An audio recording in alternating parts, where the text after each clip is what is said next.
Kita pelajari dari karakter vanili ini seperti ini ya. Ini beberapa jalur kita sudah melingkar, kita lingkarkan ya, dan penambahan nutrisinya cukup ya, sehingga dia kuat nih. Walaupun sudah produksi, ini udah ada buah kedua kali nih, tapi nggak terlalu banyak sih.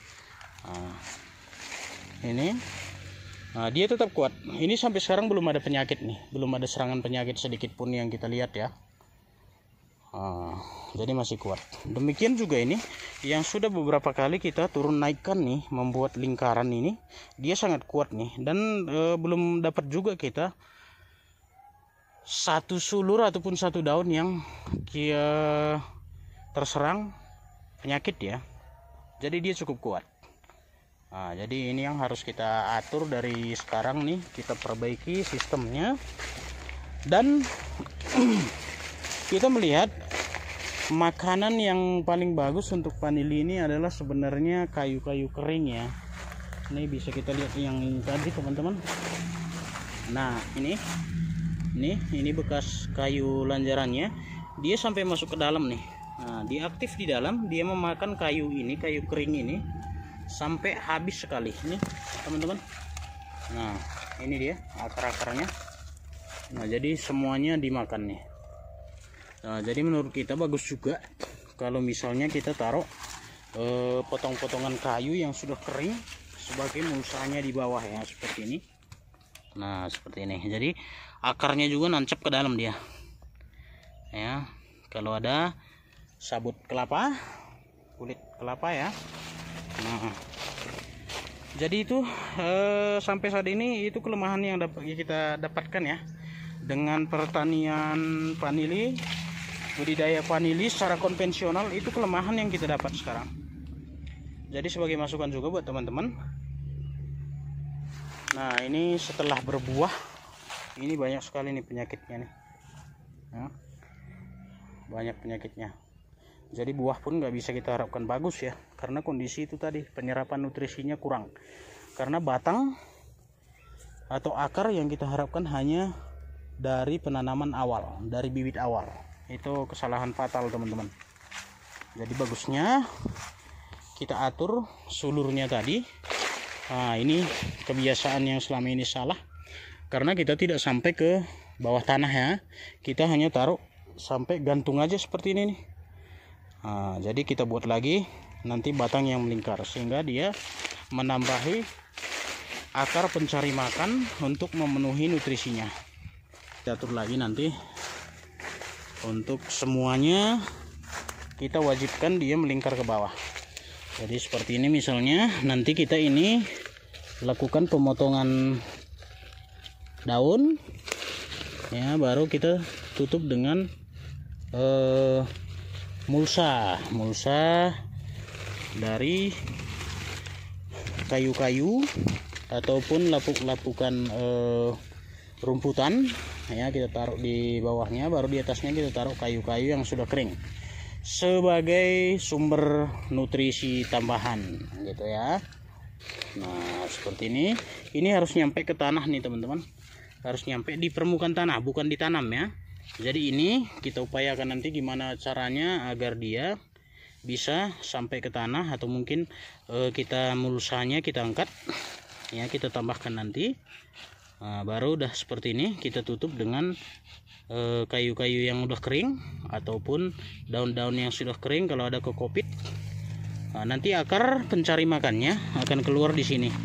Ini memang sudah mati, tapi nanti dia tumbuh lagi kalau kita tutup dengan kayu tadi, tapi tidak ditanam ya teman-teman, tidak ditutupi dengan tanah, karena itu akan membuat dia busuk nih.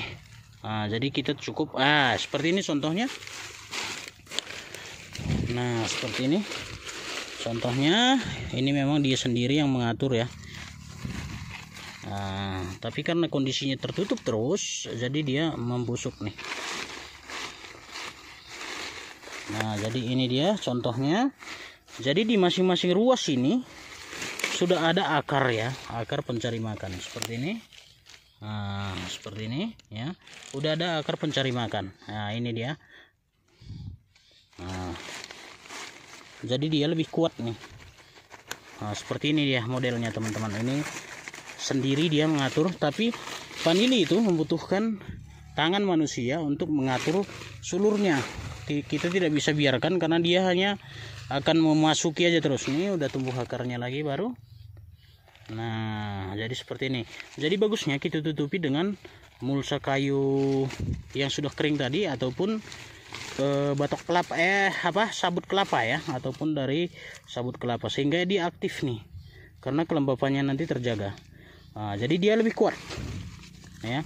Jadi ketika ada sulurnya nanti di atas yang sudah menghasilkan buah, dia akan kuat nih, jadi tidak ada terjadi pembusukan. Nah, seperti itu ya teman-teman. Jadi kita coba nanti gimana caranya biar ini lebih bagus lagi, sehingga teman-teman pun nanti mungkin ada saran juga, ada masukan juga ya, boleh juga ya teman-teman, agar kiranya kita juga saling berdiskusi. Oke, kita lanjut. Jadi ini pun nanti kita turunkan ini. Nah, jangan gantung ya, jangan tidak sampai ke permukaan tanah. Jadi dia seperti ini modelnya.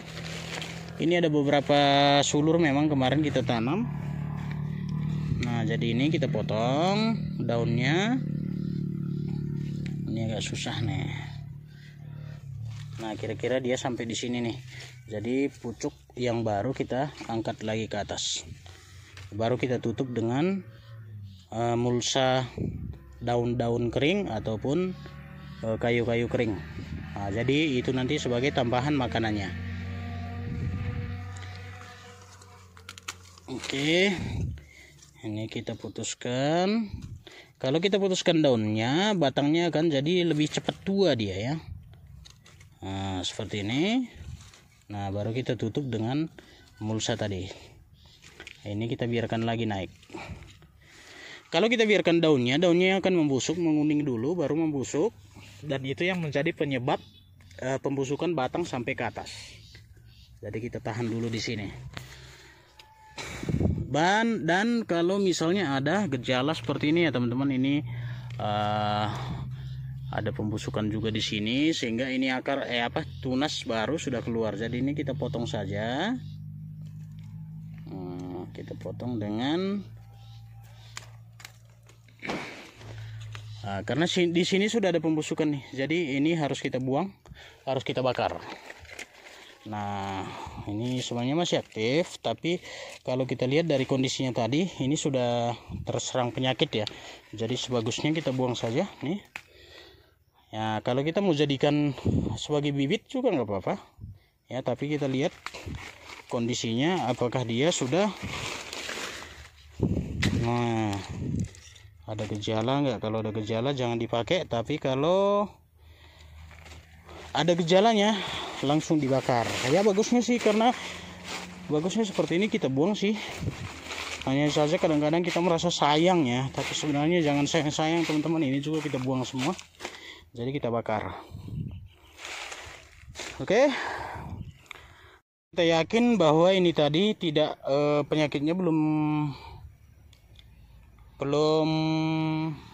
tercemar semua ya, belum terinfeksi semua ya. Tapi kalau misalnya kita ragu, dibuang saja ya. Ini sudah kita lakukan pemotongan, ternyata di dalamnya bersih, jadi kita coba saja nanti.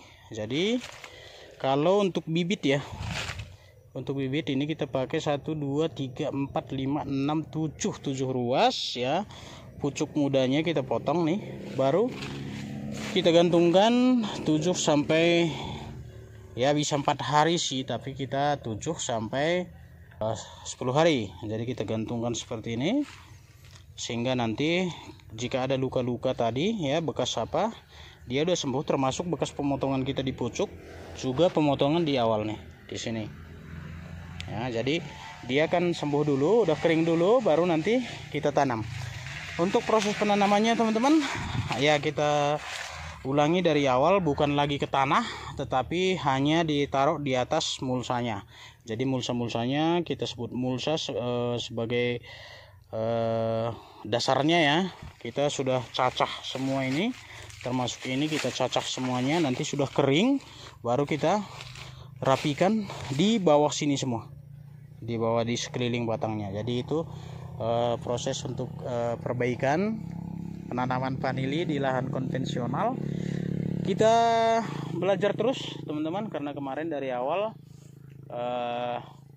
kita sudah coba dengan cara tradisional, ternyata nggak mampu ya. Dan ini di sini yang menurut kita perlu untuk pengaturan pemancingan akar baru ya, sebagai pendukung untuk vanili ini ketika nanti sudah berproduksi ya. Jadi yang perlu kita atur adalah menambahkan nutrisinya seperti yang kita sebutkan sebelumnya, itu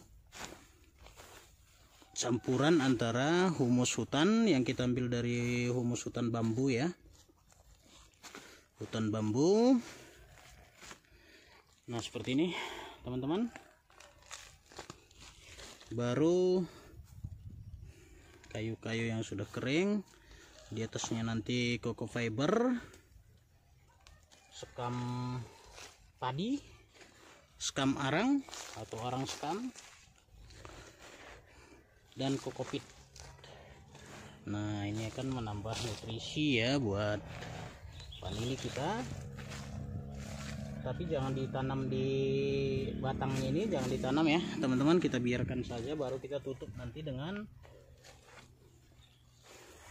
pulsanya atau dari kayu-kayu ya.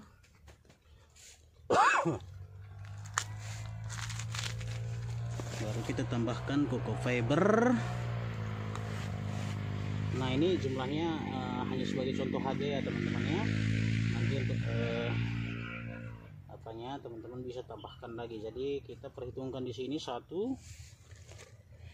2 3 4, itu yang akan menjadi akar pendukung. Namun sebelumnya kita lakukan, ingat tadi yang kita sampaikan, 1 daun ya, daunnya kita potong, baru akarnya kita potong agar nanti akar baru ini cepat keluar nih. Biasanya dalam waktu 2 minggu itu udah keluar, pengalaman kita ya. Jadi ini kita atur sedemikian rupa agar nanti jangan menutupi ya, ini sebenarnya udah terlalu rendah ya, menutupi batangnya nih, takutnya nanti terjadi pembusukan juga di daerah sini.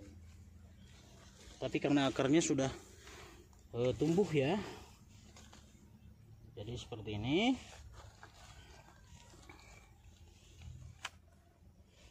Nah ini akarnya ini masih aktif nih.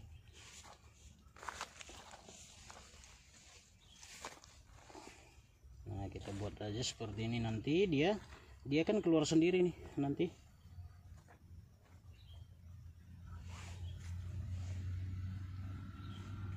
Nah seperti ini kita perhitungkan, dia biasanya 2-3 minggu itu sudah keluar nih teman-teman.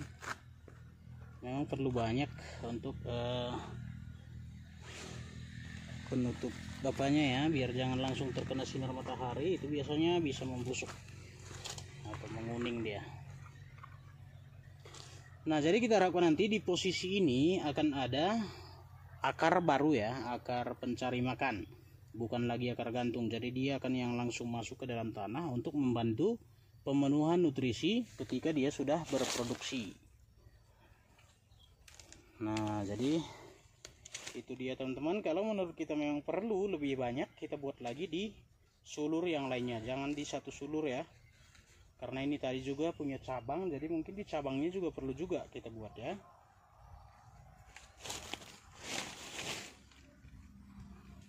Nah jadi itu dia teman-teman, proses untuk melakukan rehabilitasi terhadap vanili ya, yang kita tanam di lahan konvensional dan kondisinya sudah tidak terawat ya, kondisinya sudah lumayan parah karena kita biarkan selama 1 tahun lebih ya untuk tidak dirawat, akhirnya seperti ini. Tapi nggak apa-apa, itu sebagai uji coba kita juga untuk menambahi pengalaman kita juga ya. Nanti kalau di sekitar sini udah bisa kita taruh kayu-kayu kering seperti ini. Nah itu menjadi sumber makanan bagi vanili. Jadi bukan ditanam, tapi dia hanya di sini aja nih. ya, bukan ditanam tapi dia hanya tertutup aja di sini. Nah, nanti keluar juga akarnya dalam paling lamanya biasanya 2 minggu 3 minggu sudah keluar. Nah, oke. Ya, itu sebagai masukan ya buat teman-teman semuanya yang terlanjur kondisi tanaman vanilinya. Nah, jadi ini sudah seperti lingkaran ya. Kita buat dia turun, baru ini turun, baru naik lagi. Di situ kita buat akar baru, kita pancing akar baru, baru nanti kita buat lagi. Nanti ada lagi muncul tunas seperti ini misalnya. Setelah agak tua ya, setelah agak tua di sini ya, kita akan buat lagi seperti cara yang di sana tadi. Jadi dia akan memunculkan lagi akar pencari makan di sini ya. Nah, jadi ini pun sebenarnya kalau untuk cabang ini kalau bisa kita turunkan lagi, sebenarnya bisa kita buat lagi di sini. Nah, seperti ini. Nah, jadi di sini perlu juga kita buat nih. Karena di sini ada cabang nih ya. Karena kalau mengharapkan yang dari sana aja kurang cukup ya. Di situ juga memang ada akar pencari makan, di sini akan kita pancing, dan di sini sebagusnya kita pancing lagi untuk membantu cabang yang ini. Karena cabang yang ini tadi ya, di situ, nah ini dia yang besar. Baru ini bawahannya lagi.